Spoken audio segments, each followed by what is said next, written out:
seja muito bem-vindo ao programa que mostra a garra de quem decidiu montar um negócio rural.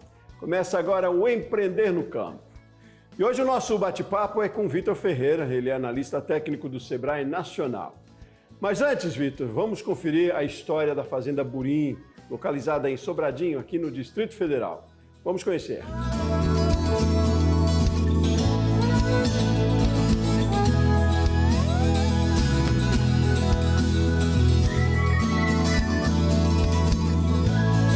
Olha, meu pai comprou essa propriedade em 1988. Eu nasci no Mato Grosso do Sul. Eu e meu irmão nascemos no Mato Grosso do Sul. A gente veio para cá bem pequenininho, né? Eu tinha 12 anos, meu irmão tinha 8 anos. Meu pai era produtor de soja lá e ele resolveu vender a propriedade que ele tinha no Mato Grosso do Sul para vir para Brasília. Ele nem sabia por quê, mas ele queria vir, né?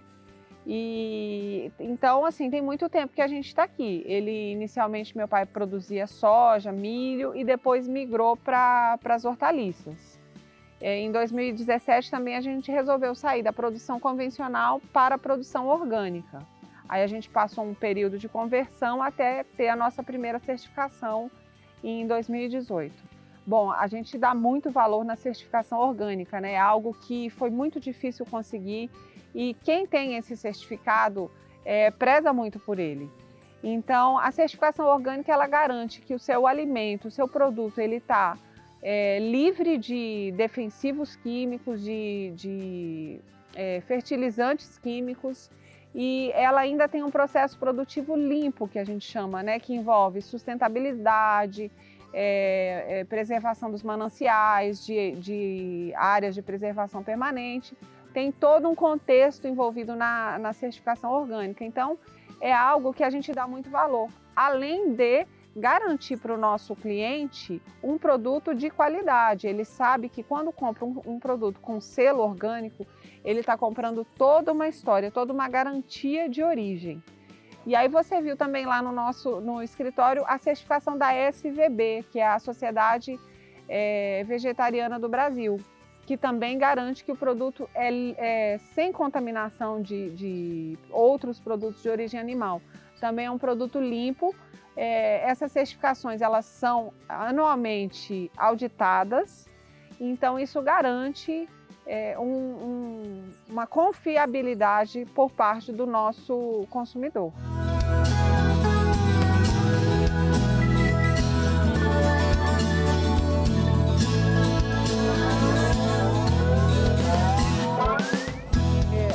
A produção orgânica, ela sempre foi um sonho, assim, para mim.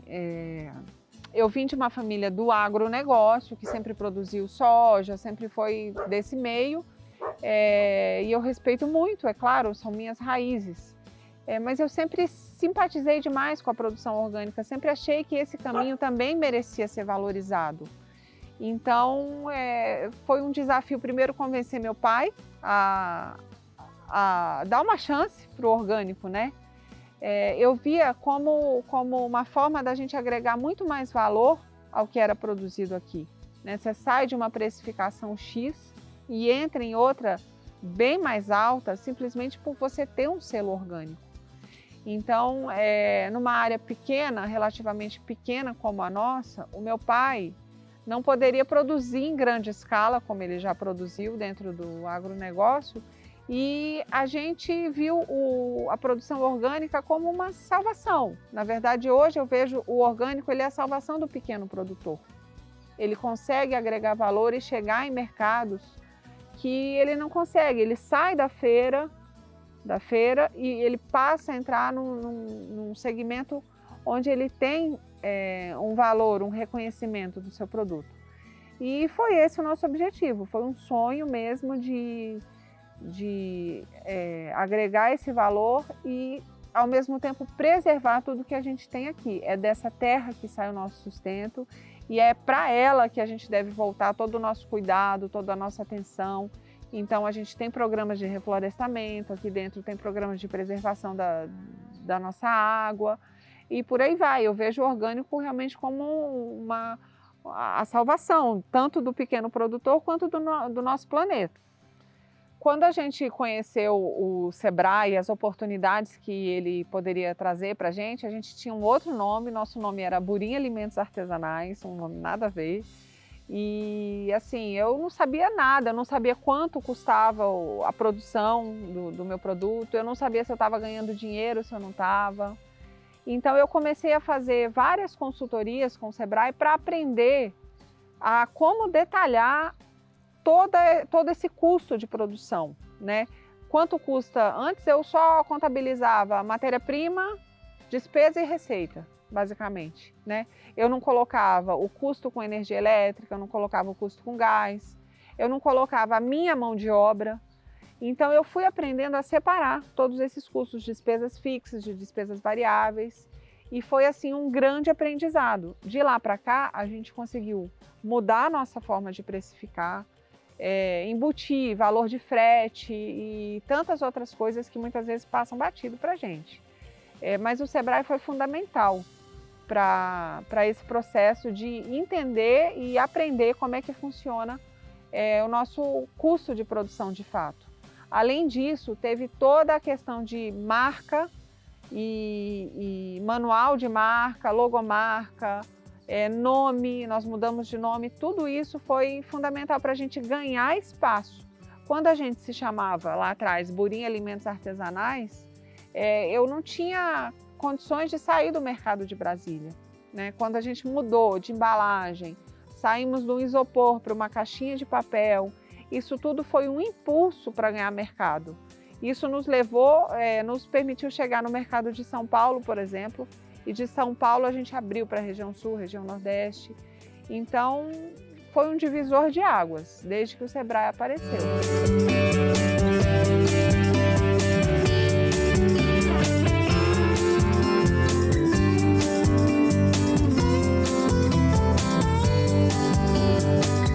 Olha, a gestão financeira é feita por mim e pelo meu marido.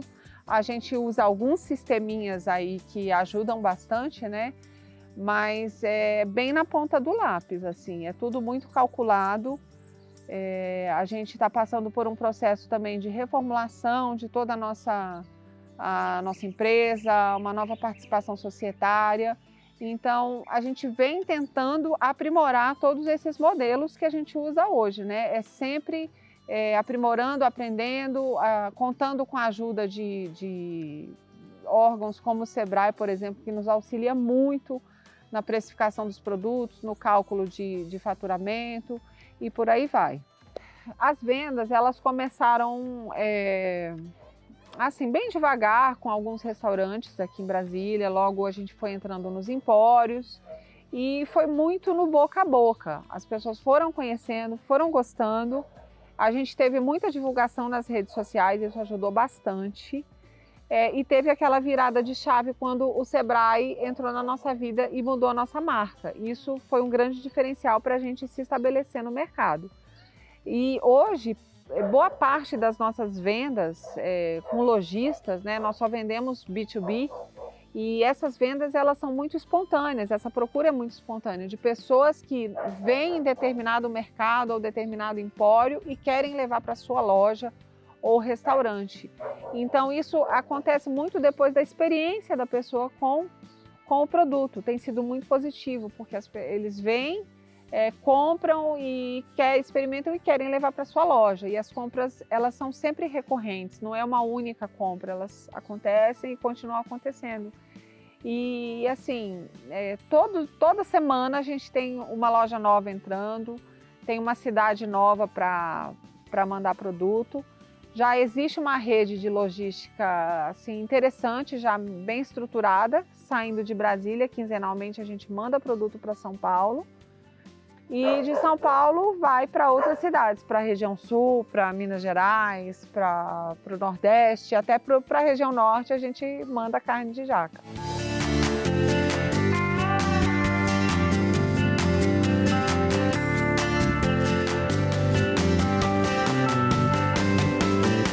Bom, apesar do trabalho ser grande, a nossa equipe é relativamente pequena. Nós temos 3 funcionários no turno do dia e 3 funcionários no turno da noite. Como a gente tem bastante maquinário, acaba que a máquina faz bastante coisa e eles só ficam nessa parte operacional. Embora a carne de jaca seja totalmente manual, dividindo essa produção entre dia e noite, a gente achou que foi uma forma de aproveitar melhor essa produção. E o serviço administrativo é dividido com meu marido. Eu e ele fazemos essa parte onde eu cuido mais do financeiro e ele cuida mais dessa parte de logística e administração geral. Eu também fico com vendas e faço de tudo um pouco, né? A gente, quando é empreendedor, você tem que fazer de tudo. Quando falta funcionário, eu vou para dentro da cozinha e também é onde eu gosto de estar. Eu gosto muito de estar dentro da cozinha e é onde eu quero estar. Quero organizar a empresa de tal forma que eu possa ficar mais lá dentro, criando novos produtos e acompanhando o trabalho. É ali que eu gosto e quero ficar boa parte do meu tempo. Nossa produção sempre tem algo que possa ser melhorado. Eu posso melhorar a nossa parte administrativa. São muitas as possibilidades, né? Todas que vão ser feitas de forma gradual, é claro. Mas basicamente elas estão no nível mais de administração. Né? Os nossos processos dentro da fábrica, dentro da cozinha, eles estão bem redondos assim. Mas na parte administrativa, sim, sem dúvida. Sempre pode ser melhorado, sempre um custo pode ser reduzido. Então é um eterno aprendizado. Para quem está começando a empreender, minha dica é não desista, persista no seu sonho. Vão ser muitas dificuldades, mas vá em frente. Os primeiros anos, eles são os mais difíceis, depois você vai aprender. A gente amadurece muito, a gente cresce muito, tanto como pessoa como empresário. Então eu acho que persistência é a palavra-chave, é não desistir perante as dificuldades e acima de tudo, acreditar em si mesmo, acreditar no seu potencial, acreditar que você é capaz e pode ir muito longe. Pois é, a Carla Burin criou um novo conceito de comida vegana a partir da produção rural. Uma história bem inspiradora, não é, Vitor? Bom, mas depois do intervalo, a gente vai conversar então sobre as estratégias para alavancar os negócios rurais. A gente volta já já.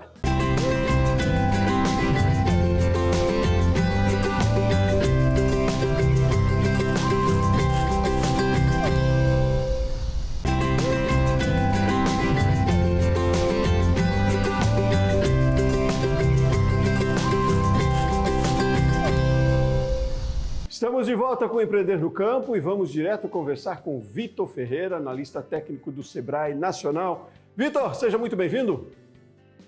Olá, Sebastião. É um prazer estar aqui novamente. Muito bom aqui passar algumas questões que a gente trabalha aí no Sebrae e todo o país nesse seu programa. Bom tê-lo aqui de novo conosco também. Obrigado aí pela sua disponibilidade.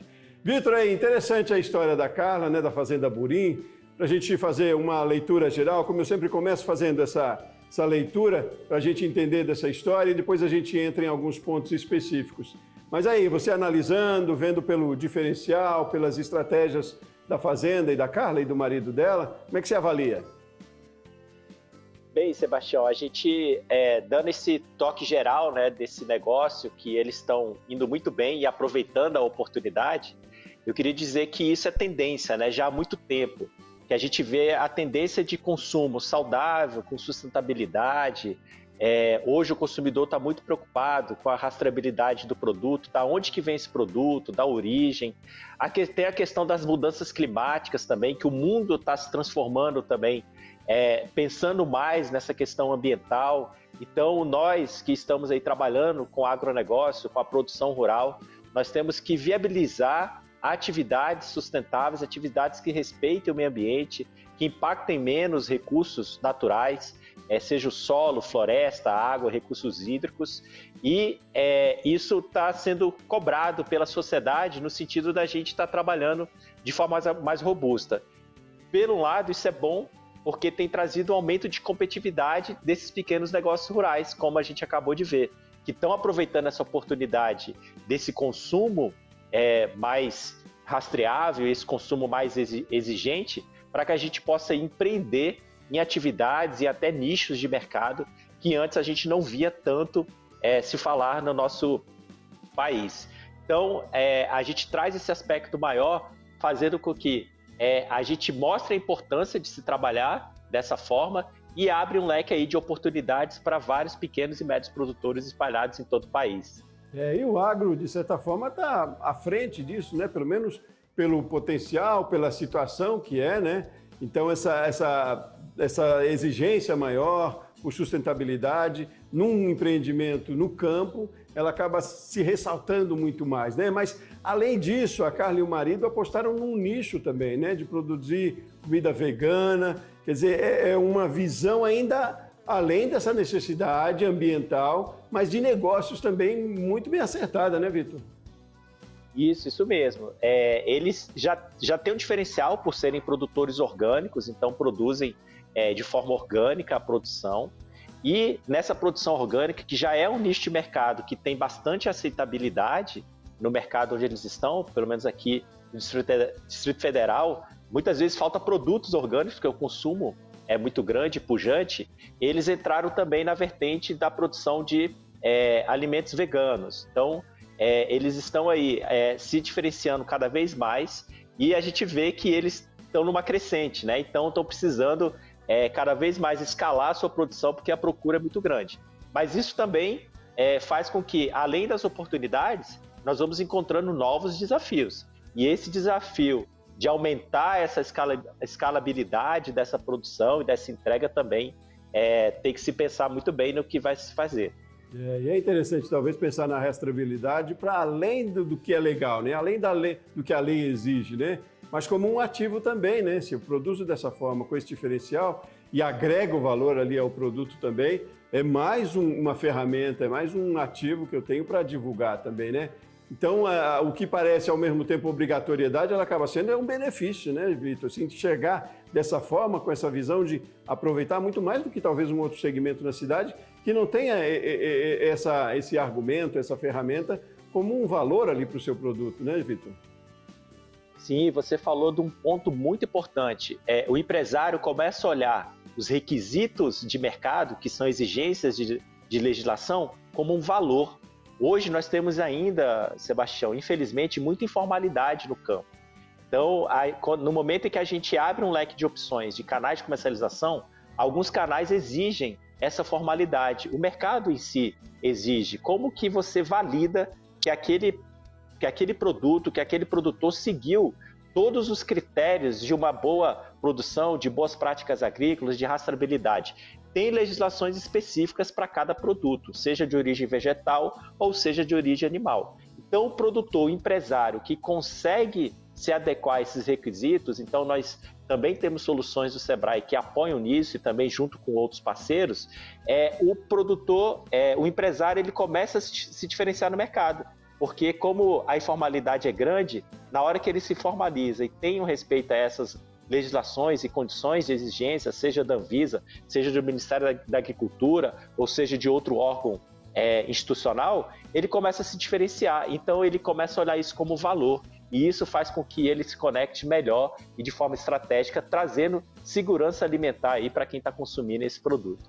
Agora, Vitor, queria que você acentuasse para a gente a importância da gestão desse negócio, né? Bem feito. Porque não adianta todas essas estratégias se a gente não tiver uma gestão bem elaborada, né? Eu sei que você tinha um trabalho anterior ao Sebrae, no Senar também, que acentua muito para isso, né? Tem uma ATEG, eu conheci muito na produção leiteira, muito em outras produções, e que é muito importante, né? Porque a gestão não só te deixa equilibrado ali, como te dá uma ideia de norte também, né? Do quanto está sendo interessante e por onde está sendo interessante, né? Então, assim, o trabalho anterior a todo esse marketing, toda a descoberta do potencial, é de gestão mesmo, né? A gestão para o campo é fundamental, né, Vitor? Isso é essencial, Sebastião. A questão da gestão hoje, ela é essencial não só para o pequeno negócio, até para as nossas vidas também. Então, trabalhar a gestão é essencial para que o negócio tenha sucesso.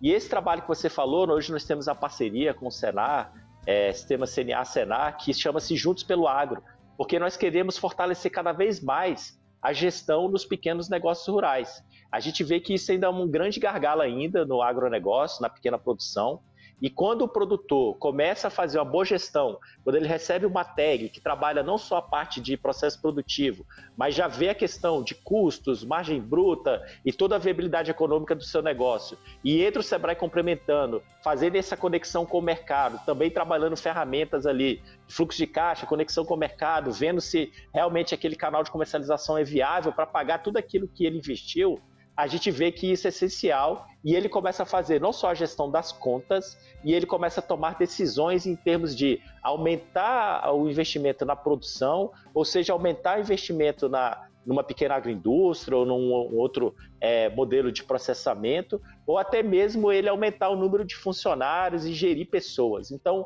o empresário, eu digo sempre que, tecnicamente, né, ele começa a se sentir como um empresário. Ele sai da parte operacional, de produção, de produtor, e começa realmente a ser um empresário em si, ipsilitre, que é gerir pessoas, gerir a gestão financeira do seu negócio, gerir as entradas, estoques, saída, receitas, gerir a conexão com os compradores, os fornecedores. Então, o produtor, o empresário rural começa a ser um empresário. Não que ele vá largar do que ele sempre fez, mas ele começa a ter uma visão mais ampliada do seu negócio e ele começa a ter uma visão sistêmica de aproveitar as oportunidades que estão ao redor do seu território. Então, ele se envolve mais em práticas em que tem articulação com a governança local, seja com prefeitura, seja com instituições locais, com empresas privadas que estão ali sendo fornecedor ou sendo compradores. Ele começa a ter uma visão mais ampliada do seu negócio e ele começa até a influenciar, como é o caso aí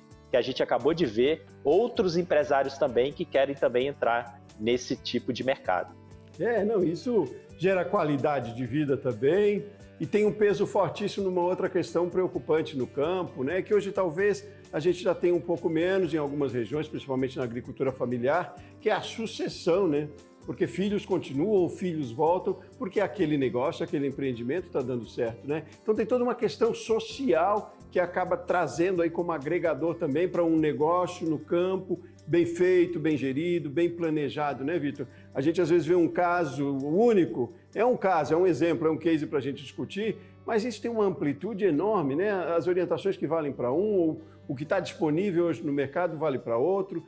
E lembrar também, você fez referência aí a prefeituras, né, ao trabalho dos municípios, dos estados também, pelas Ematérias no Brasil inteiro, a EPAGRE lá em Santa Catarina, que eu conheço, felizmente, por ter trabalhado lá, e foi um aprendizado e tanto. Então é isso, também tem assistência técnica disponível hoje no mercado.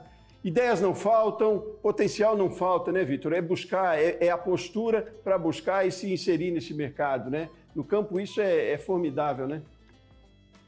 Isso é formidável, é essencial. Muitas vezes, quando se fala do agronegócio, a gente pensa só nas grandes produções de grãos e de outras produções da pecuária de grande escala, mas a maior parte das nossas propriedades são de pequenas e médias propriedades de até 4 modos fiscais. Então, a agricultura familiar tem um peso enorme dentro da nossa produção agropecuária. E, diante dessas tendências de consumo e tendências ambientais e de mudanças climáticas, o mundo está se reinventando, nós vamos abrindo oportunidades para essa pequena e média produção. E a gente já tem visto, né, filhos voltando para empreender com os pais, funcionários que saíram e que estavam na cidade voltando para o campo para empreender ou trabalhar com outros parceiros. Então a gente vê isso recorrente no agro, né, na agricultura familiar e na pequena produção do país. Por quê? Porque existem oportunidades. E quando o produtor o empresário começa a se aperfeiçoar cada vez mais em soluções que tragam não só o aumento de produtividade, como a assistência técnica, a TAG que foi citada do Senar, mas também na questão de competências de gestão, de acesso a mercado e vendo essas oportunidades de nicho de mercado, a gente começa a ver que essas empresas começam a aumentar o seu leque de faturamento, né? Então, a gente vê que as oportunidades começam a vir e bater a porta desse pequeno empresário. Então, esse é o nosso trabalho do Sebrae, trabalhar com soluções que cada vez inovem e façam com que haja o aperfeiçoamento dessas competências de gestão e de acesso a mercado, e a gente junta com parceiros porque a gente dá escalabilidade para isso, né? Complementa ações que já estão sendo bem feitas e a gente faz complementações para que esse produtor, esse empresário cada vez mais esteja competitivo aí no seu ambiente de mercado.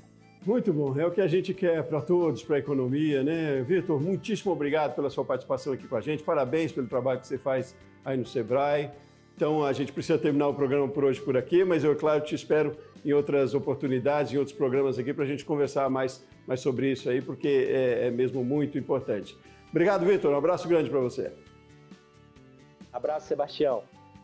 Muito bem, Empreender no Campo fica por aqui então, mas fique ligado nas nossas redes sociais, que lá tem conteúdo exclusivo para você que quer empreender. O programa terminou, mas ele está na íntegra no YouTube, no canal Empreender. Obrigado pela sua companhia, te aguardo no próximo programa, no próximo Empreender no Campo. Até mais!